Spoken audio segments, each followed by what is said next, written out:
Y para eso, bueno, pues contamos con la presencia, como ya hemos dicho anteriormente, de Irene Delgado, que es, bueno, pues que ya la hemos presentado, compañera de la UNED. Pues Irene, cuando quieras, muchísimas gracias. Bueno, pues en primer lugar, agradeceros la invitación y agradeceros el organizar esta jornada, ¿no?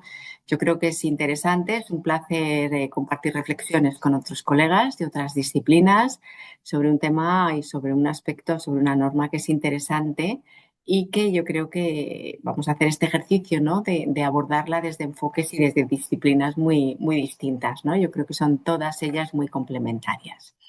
Yo en este caso me voy a centrar en algunos aspectos que a mi juicio pueden ser relevantes y que caracterizarían bueno, pues, esta norma desde el punto de vista del análisis, ¿no? De una aportación desde la ciencia política. Como decía María antes, me ha gustado, estamos arrancando las celebraciones, ¿no? De aquí a unos años siguientes vamos a tener que celebrar muchas más cosas. Pero ahora nos encontramos con el aniversario de la Ley 21 de Derecho de Asociación Política y analizándola 50 años después, yo creo que podemos decir que no solamente se recuerda una norma jurídica, sino que es una pieza clave en uno de los procesos de transformación política, a mi juicio, bueno, más estudiados en la ciencia política contemporánea, ¿no? Como es la transición española.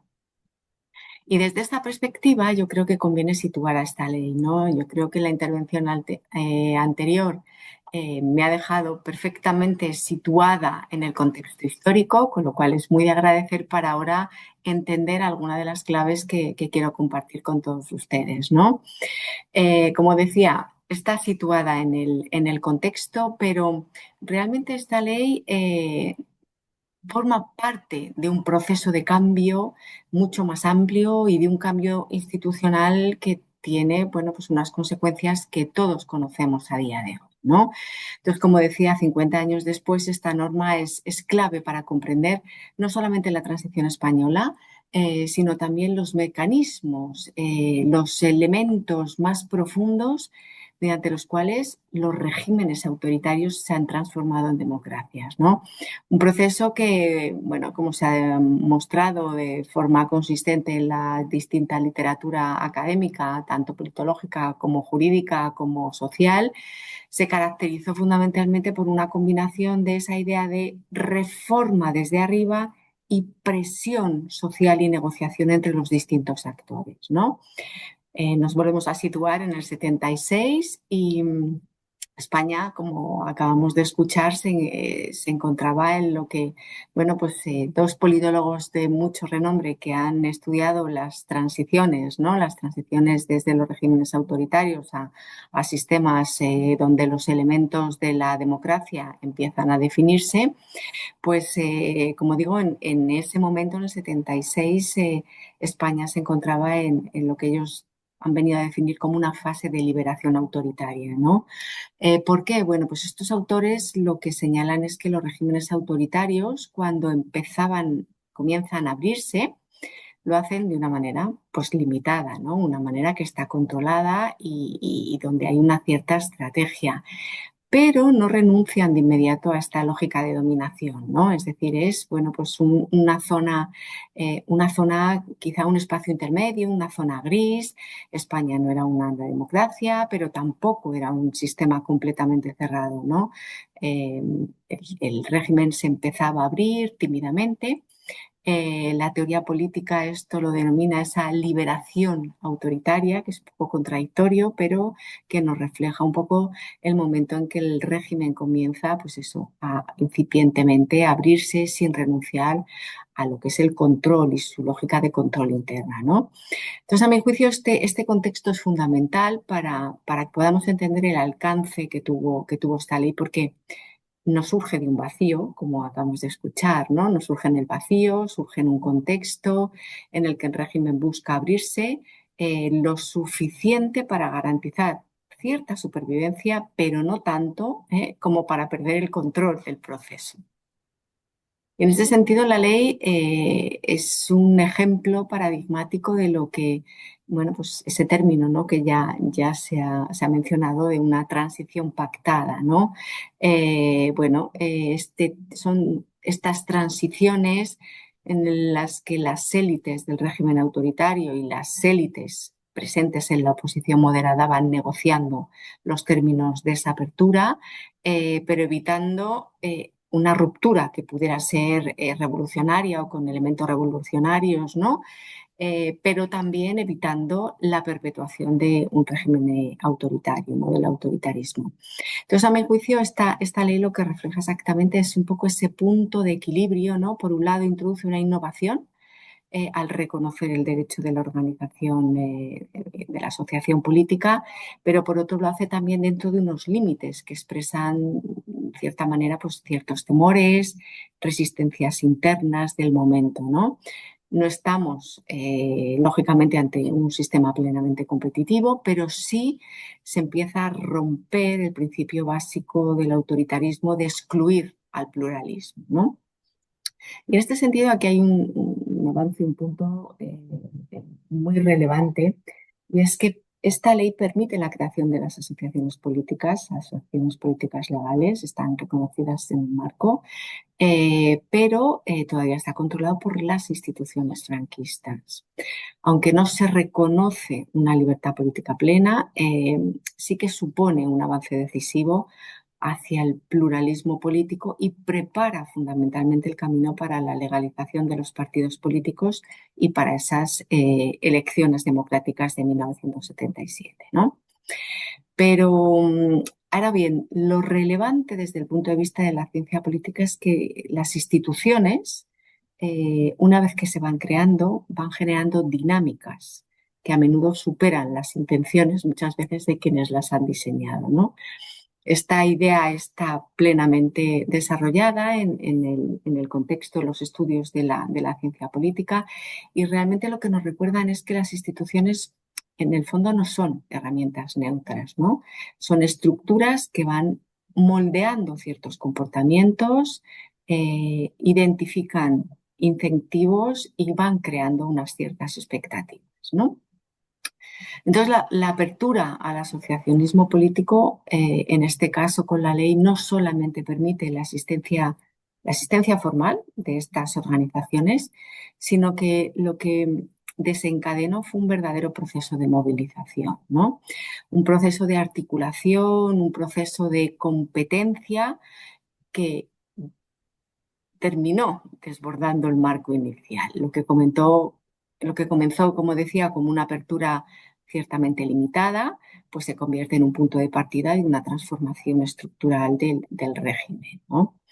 Y de hecho, si nosotros analizamos un poco las evidencias y hacemos un análisis comparado de las evidencias, podemos advertir que cuando un régimen introduce incluso un grado, aunque sea muy limitado, de pluralismo, se van activando mecanismos que tienden a ampliarlo. Es decir, hay un efecto eco y, de hecho, la competencia genera más competencia y la participación genera más participación. E incluso las demandas sociales van encontrando nuevos canales de expresión, ¿no? Y esto realmente ocurre porque incluso en contextos donde el pluralismo está restringido, como digo, se activan mecanismos expansivos. Como decía, la competencia genera más competencia.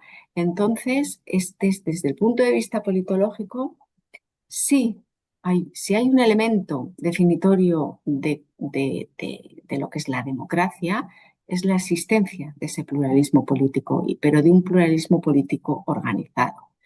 Sin asociaciones políticas, muy en particular, lógicamente, sin los partidos políticos, no hay competencia real, no hay representación efectiva y, en última instancia, no hay democracia. No podemos hablar de una democracia funcional.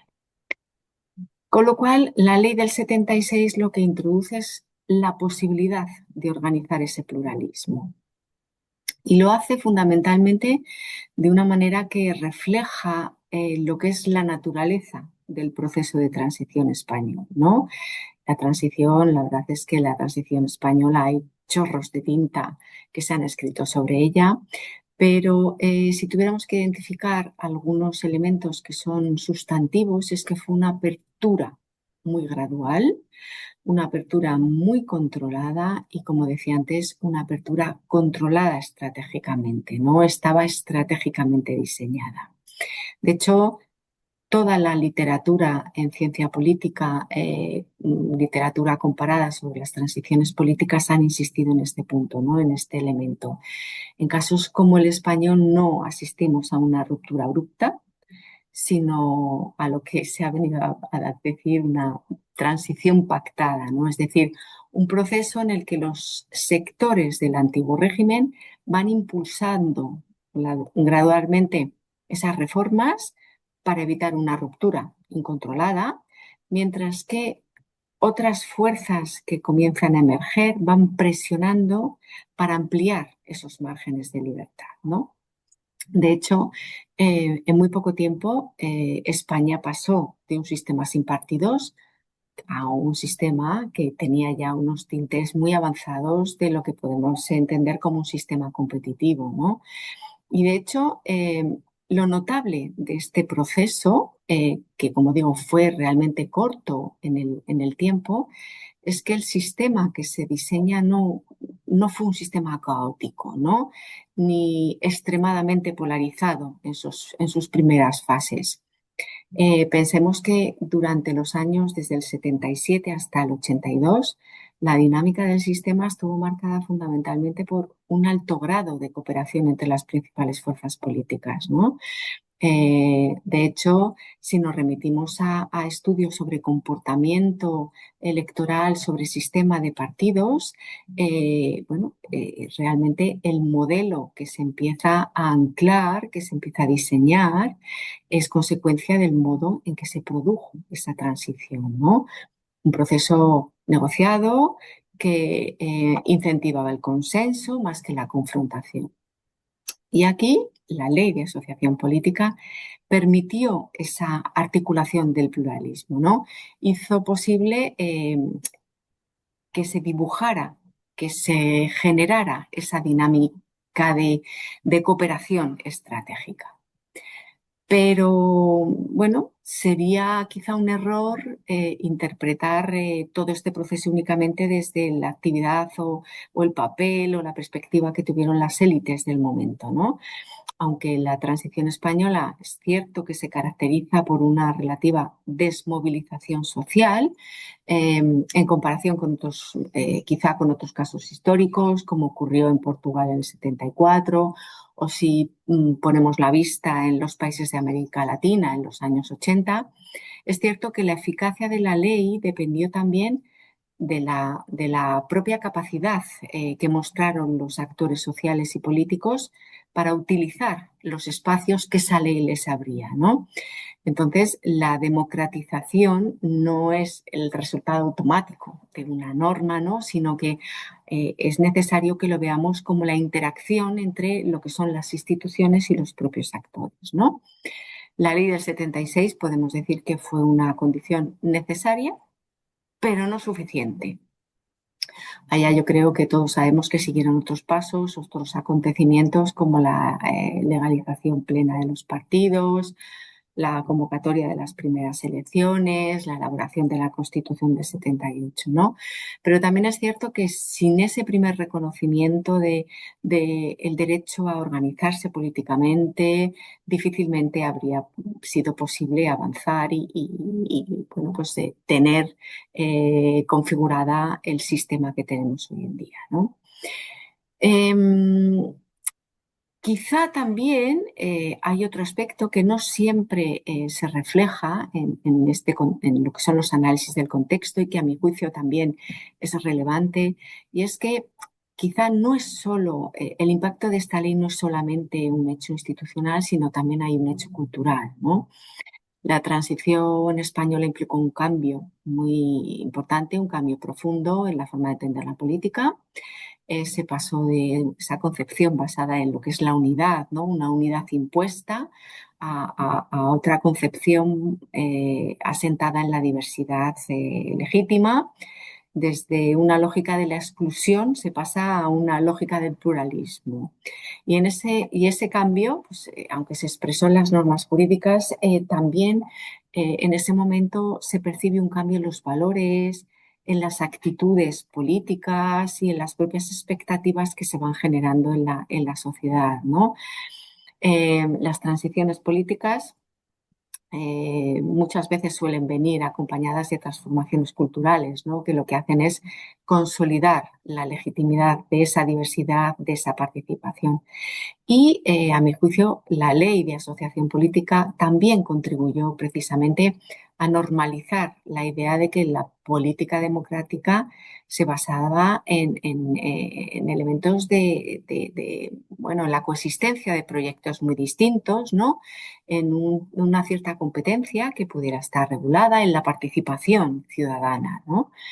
Si avanzamos en el tiempo y observamos el desarrollo posterior del sistema político español, sí que vemos que la ley del 76 no solamente abrió las puertas a la creación de esos partidos, sino también ayudó a la configuración de un sistema de partidos que con el paso del tiempo se ha ido consolidando y ha ido adaptando distintos formatos, ¿no?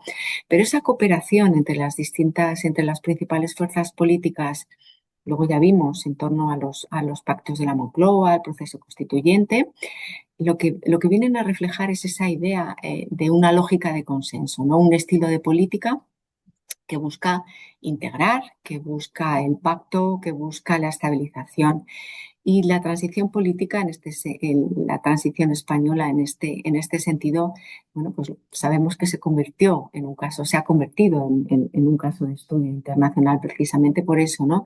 Porque mostró que una apertura controlada era capaz se podía desembocar en una democracia estable, en una democracia que asentara los principios para una estabilidad más consolidada a lo largo del tiempo, si los actores eran capaces de cooperar estratégicamente, ¿no? Eh, Quizá para ir terminando, después de 50 años, ¿no? Conviene recordar que esos derechos de asociación y de participación política, aunque muchas veces o a día de hoy nos puedan parecer consolidados, no son irreversibles, ¿no? Las democracias contemporáneas hoy en día se enfrentan a desafíos que ponen en prueba lo que se ha venido a decir su calidad, ¿no? Identificamos elementos de desafección ciudadana, vemos fragmentación del sistema de partidos, vemos polarización en el debate, vemos muchas veces el cuestionamiento de las instituciones representativas. Y en este contexto, quizá volver a los fundamentos, ¿no? Al origen de todo eso es un ejercicio no solamente de nostalgia, ¿no? De que ya han pasado 50 años, sino también un ejercicio de responsabilidad. La lección del 76 es clara. Si se abren espacios de participación, se fortalece el sistema político y cerrarlos lo debilita, debilita el sistema. Y la democracia no solamente se sostiene sobre los procedimientos, sino tiene que haber también una cultura política que valore la pluralidad, la deliberación, la participación activa, ¿no? Por eso, bueno, pues conmemorar esta ley no es solamente recordar un hito del pasado, sino quizá reafirmar un compromiso con el presente, pero un compromiso también con el futuro, ¿no? Un compromiso con una democracia en la que a día de hoy la diversidad política no sea vista como una amenaza, sino como una riqueza en la que la competencia se desarrolle dentro de unas reglas políticas y sociales que están plenamente compartidas por otros y en la que bueno, pues la participación ciudadana siga siendo bueno, pues el eje de la vida pública, ¿no? De la vida política. Y ya para terminar, quizá una reflexión, y es que esta ley fue mucho más que una norma jurídica, ¿no? Desde el punto de vista ya no solamente politológico, sino mucho más amplio. A mi juicio, esta norma fue como una bisagra, ¿no? Una bisagra histórica, un punto de inflexión que abrió la puerta a la construcción de pues un sistema político plural, competitivo y democrático.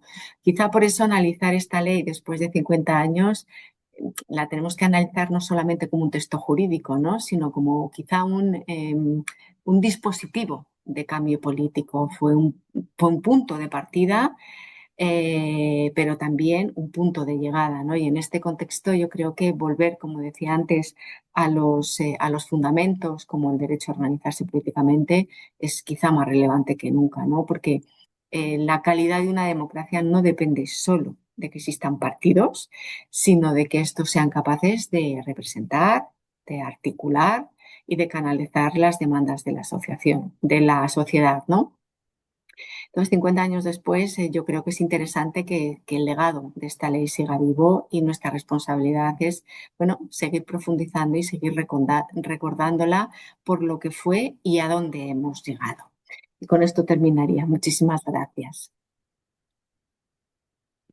Pues muchísimas gracias, Irene. También me parece absolutamente decisivo todos los comentarios que has realizado, ¿no? Sobre la ley como posibilidad de organizar el pluralismo, ¿no? Como condición necesaria, pero no suficiente, ¿no? Y también conectándolo con uno de los objetivos que tenemos del Centro de Estudios de Partidos, ¿no? El fomentar esa cultura política y democrática de partidos políticos, ¿no?